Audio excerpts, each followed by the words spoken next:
Hi guys, நான் உங்கள் GTG பேசுகிறேன். இன்றைக்கி நம்ம இந்த ஷார்ட்ஸில் எதை பற்றி பார்க்க போகிறோன்னா, பப்ளிக் ப்ளே டைம் சாப்டர் 1 வந்து நான் கேம் ப்ளே எடுத்து போட்டிருக்கேன். அந்த லிங்க்கு நான் கீழே கொடுத்துருக்கேன்.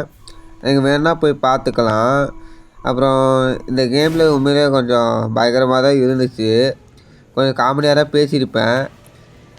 உங்களுக்கு இந்த கேம் ப்ளே பிடிச்சி இதே மாதிரி நிறைய கேம் ப்ளே உங்களுக்கு வேணும்னா கேளுங்க, நான் போட ட்ரை பண்ணுறேன். இந்த கேம் ப்ளே பற்றி நீங்கள் என்ன நினைக்கிறீங்க மறக்காமல் கமெண்ட் பண்ணுங்கள். அப்புறம் நீங்கள் இந்த லிங்க்கு யூஸ் பண்ணி போய் பார்த்துக்கலாம். Thank you guys. இதே மாதிரி நிறைய வீடியோ பார்க்க ஜிடிஜி சேனலை மறக்காமல் சப்ஸ்கிரைப் பண்ணிடுங்க. அப்படியே பெல் நோட்டிஃபிகேஷன் ஆல் பண்ணிடுங்க. அப்புறம் ஏதாவது உங்களுக்கு தோன்ற கருத்தை வந்து கமெண்டில் பண்ணுங்கள். இந்த மாதிரி பண்ணிக்கலாம் அப்படின்னு சொல்லி கமெண்ட் பண்ணிங்கன்னா அதுக்கேற்ற மாதிரி நானும் ட்ரை பண்ணுறேன். அப்புறம் இது ஒரு சாப்டர் 2 வேணும்னா மறக்காமல் கமெண்ட் பண்ணுங்கள். ஒரு 50K லைக் வந்துச்சுன்னா நான் சாப்டர் 2 போடுவேன். இல்லைன்னா 10K போடுறேன். உங்களுக்கு பிடிச்சதா சந்தோஷம் தான். சரி கைஸ், தேங்க்யூ கைஸ், பை.